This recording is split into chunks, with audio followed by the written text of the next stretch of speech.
ఈరోజు ఉస్మానియా యూనివర్సిటీలో ఉన్నటువంటి 22 విద్యార్థి సంఘాల ఆధ్వర్యంలో ఈ మధ్య భారతదేశంలో జరుగుతున్నటువంటి ఆదివాసీల హననానికి వ్యతిరేకంగా ఆపరేషన్ కగార్ను తక్షణమే నిలిపేయాలని చెప్పేసి కుల వివక్షకు, మత వివక్షకు, లౌకిక ప్రజాస్వామిక రాజ్యాంగాన్ని కాపాడుకోవాలనేటువంటి 22 విద్యార్థి సంఘాలు కూడా మేము ఆపరేషన్ కగార్ను తక్షణమే ఆపాలి, కేంద్ర ప్రభుత్వం కాల్పుల విరమణ ప్రకటించాలి, అదేవిధంగా శాంతి చర్చలకు ముందుకు రావాలని చెప్పేసి మేము కోరుతూ ఈరోజు ఈ మీడియా సమావేశం నిర్వహిస్తా ఉన్నాం. మేము కోరుకునేది ఏంటంటే మొట్టమొదటగా ఈ భారతదేశంలో రాజ్యాంగం అమల్లో ఉందా, సుప్రీంకోర్టు పనిచేస్తుందా, ఒకవేళ రాజ్యాంగం అమల్లో ఉంటే రాజ్యాంగం మీద ప్రమాణం చేసి పాలించేటువంటి పాలక వర్గాలు ఈరోజు ప్రజలకు జీవించే హక్కును ఎందుకు కాలు రాస్తా ఉన్నాయి? ఈరోజు ఈ మధ్య భారతదేశంలో ఉన్నటువంటి ఆదివాసీలపై ఎందుకు యుద్ధం చేస్తా ఉన్నాయి? బార్డర్లో ఉండాల్సినటువంటి పారామిలిటరీ బలగాలను మధ్య భారతంలో ఆదివాసులపై ఎందుకు యుద్ధాన్ని పంపినాయి? లక్షలాది మంది పారామిలిటరీ బలగాలను అక్కడ ఎందుకు డిప్లాయ్ చేస్తా ఉన్నాయి? ఈరోజు ఆ క్రమంలో భాగంగానే 500 మంది ఆదివాసీలు, 100 మంది విప్లవకారులు ఈరోజు చనిపోవడం జరిగింది. అందులో భాగంగానే సిపిఐ మావోయిస్ట్ పార్టీ కేంద్ర కమిటీ కార్యదర్శి నంబల కేశవరావు కూడా చనిపోవడం జరిగింది.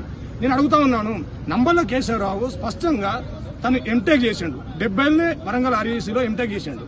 ఎంటెక్ చేసి తను ఈరోజు పీడిత ప్రజానీకం కోసం, ఆదివాసీల కోసం, దళితుల కోసం, మైనారిటీల కోసం ఈ దేశంలో భూమి సమస్య పరిష్కారం కావాలి, కుల సమస్య పరిష్కారం కావాలి, మత వివక్ష ఉండొద్దు, అందరికీ విద్య వైద్యం అందాలని చెప్పేసి, అందరికీ ఆరోగ్యం, మెరుగైన ఆరోగ్యం అందాలని చెప్పేసి ఈ దేశంలో ఉన్నటువంటి పీడిత ప్రజానీకం కోసం తను పోరాటంలోకి వెళ్ళిపోవడం జరిగింది.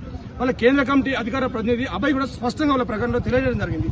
ఈ దేశంలో సమస్యలను మీరు పరిరక్షించినట్లయితే మేము విప్లవకారులుగా మారకపోదు అని చెప్పేసి మాట్లాడుతూ ఉండడం జరిగింది. అభయ్ ఒక చదువుకున్నటువంటి విద్యావంతుడు, కిషన్ జీ ఇక్కడ ఉస్మాన్లో ఎల్ఎల్బీ అయినటువంటి విద్యావంతుడు, అదేవిధంగా Nambala Keshava Rao MTech REC MTech అయినటువంటి వాడు, ఆజాదీయాలో ఎంటెక్ అయినటువంటి వాడు, గద్దర్ అన్న ఉస్మానియాలో బీటెక్ అయినటువంటి వాడు, దివాకర్ అన్న ఎంబీబీఎస్ అయినటువంటి వాళ్ళు. మీరు గమనించినట్లయితే మావోయిస్టు ఉద్యమంలో మొత్తం కూడా ఈ దేశంలో ఉన్నటువంటి ఇంటెలెక్చువల్స్, అదేవిధంగా మేధావులు, విద్యార్థులు, ఒక బాగా చదువుకున్నటువంటి వాళ్ళు ఈ దేశాన్ని మార్చామని, ఈ దేశ ప్రజల కోసం వాళ్ళు ఉద్యమంలోకి వెళ్ళినటువంటి వాళ్ళు. ఏదైతే ఈ రోజు వాళ్ళపై ఆపరేషన్ కగార్ను కొనసాగిస్తా ఉన్నారో, అమిత్ షా లాగా, మోడీ లాగా వాళ్ళు గోద్రా అల్లర్లు సృష్టించలేదు. వాళ్ళు ఈ దేశంలో ఆధిపత్య భావజాలంతో దళితులను ఇబ్బంది పెట్టట్లేదు. వాళ్ళు మావోయిస్ట్ పార్టీ ఈరోజు మాకు భూములు కావాలనట్లేదు, మాకు లేకపోతే అనిల్ అంబానీ లెక్క మాకు 27 అంతస్తుల బిల్డింగ్లు కావాలని అడగట్లేదు, లేకపోతే మల్టీనేషనల్ కంపెనీలు సృష్టించేటువంటి ఒక కాంట్రాక్టులు ఆదాయంలాగా కావాలని చెప్పేసి వాళ్ళు కోరుకోవట్లేదు.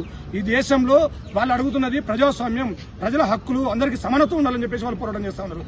అట్లాంటి సందర్భంలో మీరు అదానీ కోసం, అంబానీ కోసం, జిందాల్ మిట్టల్ కోసం, అదేవిధంగా అమెరికా ట్రంప్ కోసం, సామ్రాజ్యవాద దేశాల కంపెనీల కోసం, రష్యా కోసం, చైనా కోసం ఈరోజు అక్కడటువంటి బంగారాన్ని, యురేనియాన్ని, అదేవిధంగా ఇనుమును, బొగ్గును, బాక్సైట్ ను ఇవన్నింటినీ కూడా అక్కడి నుంచి దోసుకొని మీరు ఎంఓయూలు చేసుకుని దోసుకొని ఈరోజు సామ్రాజ్యవాద కంపెనీలకు, మన దేశంలో ఉన్నటువంటి బడా పెట్టుబడిదారులకు మీరు తాకట్టు పెట్టడం జరుగుతున్నది.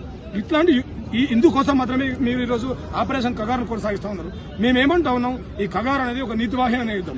ఒకవైపు మావోయిస్టు పార్టీ కాల్పుల విరమణ ప్రకటిస్తే, మీరు ఇంకోవైపు 20,000 మందిని కరగుట్ట చుట్టూ మీరు మోరించి 20 రోజుల పాటు మీరు కూమింగ్ చేసి 31 మందిని మీరు పొట్టులో పెట్టుకున్నారు. అందులో కూడా ఒక విద్యావంతుడు డాక్టర్ చందు కూడా తలమాడు కావడం జరిగింది. ఈ రోజు ప్రస్తుతం మనం నిలబడ్డ నేల ఉస్మానియా యూనివర్సిటీ కూడా విజయలక్ష్మి అని చెప్పేసి ఎంఏ పొలిటికల్ సైన్స్ చదివి ఈ తెలంగాణ రావాలని చెప్పేసి, తెలంగాణలో ప్రజాస్వామ్యం అమలు కావాలని చెప్పేసి ప్రత్యేక తెలంగాణ ఉద్యమంలో ముందు నడిచినటువంటి విద్యార్థి ఉద్యమ నాయకురాలు తన ఈరోజు అమరాలు కావడం జరిగింది. తన డెడ్ బాడీని కూడా ఇవ్వమని అంటే ఈరోజు పాలక వర్గాలు భయపడుతున్నాయి. మేము వాళ్ళ డెడ్ బాడీలు మేము తెలంగాణకు అందజేయం, మేము ఆంధ్రాకు అందజేయం. శివ రాజకీయాలు చేస్తుండే ఇలా చంద్రబాబు నాయుడు, శివ రాజకీయాలు చేస్తున్నాడు ఇలా అచ్చెన్నాయుడు. వాళ్ళ డెడ్ బాడీలు ఇస్తే మీ గుండెలు ఏమన్నా గ్రెనర్లై పేలుతున్నారా? వాళ్ళు వచ్చి మీకు ఏమైనా చూటాలు తీస్తున్నారా? మీరు పసి పాప మంగ్లీ సోడి, తల్లి సోమ్ల, బీజాపూర్ జిల్లా ఒక 6 నెలల పసిపాపై తూటాలు దించారు. సుప్రీంకోర్టుకు తెలియదా 6 నెలల పసిపాపై తూటాలు ఎలా దిస్తారని చెప్పేసి? సుప్రీంకోర్టుకు తెలియదా ఇలా డీఆర్జీ అనేటువంటి బలగాలను మీరు ఎట్లా డిప్లాయ్ చేస్తున్నారని చెప్పేసి? గతంలోనే సుప్రీంకోర్టు సల్వాజుడంను రద్దు చేస్తున్నాం, దీనికి చట్టబద్ధత లేదని చెప్పేసి చెప్పింది. ఇలా ప్రైవేట్ సైన్యం డీఆర్జీకి చట్టబద్ధత లేదనే విషయాన్ని సుప్రీంకోర్టు తెలియదా? నేను గవాయిని ఒకటే ప్రశ్నిస్తున్నా, సుప్రీంకోర్టు పనిచేస్తుందా లేదా ఈ దేశంలో? లేదు ఆర్ఎస్ఎస్ కన్సర్న్లో పనిచేస్తుందా? మీరు స్పష్టత చేయాల్సిన అవసరం ఉంది. నేను బీజేపీ, మోడీ, అమిత్ షాను ప్రశ్నిస్తున్నా, మీరు రాజ్యాంగం ప్రకారం పనిచేస్తున్నారా? మీరు ఆర్ఎస్ఎస్ మనధర్మం ప్రకారం పనిచేస్తున్నారా? మీరు ఎవరి కోసం పనిచేస్తున్నారు? ఇలా పీడిత ప్రజానికం అంతా కూడా ఒకవైపు ఉంది, ఇలా బీజేపీ, ఆర్ఎస్ఎస్ కార్పొరేట్ శక్తులంతా కూడా ఒకవైపు ఉన్నది. నేను చెప్తున్నా, ప్రశ్నిస్తా మీరు నక్సలైట్ అంటున్నారు. మీరు ఆనంద్ తేలుతుంటే ప్రొఫెసర్ నక్సలైట్ అంటున్నారు, సాయిబాబా నక్సలైట్ అంటున్నారు. ఉస్మానియా యూనివర్సిటీలో 25 మంది విద్యార్థులపై ఉపా కేసులు ఉన్నాయి, తెలంగాణలో 150 మంది విద్యార్థులపై ఉపా కేసులు ఉన్నాయి. మీరు ప్రశ్నిస్తే నక్సలైట్ అని చెప్పేసి మీరు కేసులు పెడుతున్నారు. సాయాన ప్రతిపక్ష పార్టీ నాయకుడు మీరు రాహుల్ గాంధీ నక్సలైట్ అంటున్నారు, అర్బన్ నక్సలైట్ అంటున్నారు. మరి కాంగ్రెస్ పార్టీ అంతా అర్బన్ నక్సలైట్ ఓకే. మీరు మళ్ళీ ఇక్కడ టీఆర్ఎస్ పార్టీ, బీఆర్ఎస్ పార్టీ నుంచి చంద్రశేఖరరావు మొన్న 10 లక్షల మంది బహిరంగ సభలో తను కూడా మావోయిస్ట్ పార్టీ చర్చలు జరపాలి, మావోయిస్ట్ మా ఆయన అంటున్నారు, తను నక్సలైటే. అంటే ఈ రకంగా చూస్తే భారతదేశంలో ఇప్పుడు ఢిల్లీ నాడు పడిన రైతులంతా కూడా ధర్నా చేస్తా ఉన్నారు మా రైతు వ్యతిరేక చట్టాలకు వ్యతిరేకంగా. వాళ్ళు నక్సలైట్లే. అంటే మీరు మాట్లాడుతున్న దాన్ని బట్టి ఈ దేశంలో ఉన్నదంతా నక్సలైట్లే. అయితే ప్రశ్నించేవాడు నక్సలైట్ అయితే ఈ దేశంలో ప్రతి ఒక్క నక్సలైట్ అయితే జైలు వేస్తూ ఆపరేషన్ కగారం తక్షణమే వెనుక తీసుకోవాలని, శాంతిచర్యలకు ముందుకు రావాలని, లేదంటే మేము అన్ని రాజకీయ పార్టీలను కలుపుకొని ఆదివాసీ ఎంపీలను కలుపుకొని పార్లమెంట్ ముట్టడి చేస్తామని చెప్పేసి ఈ సందర్భంగా హెచ్చరిక జారీ చేస్తాం.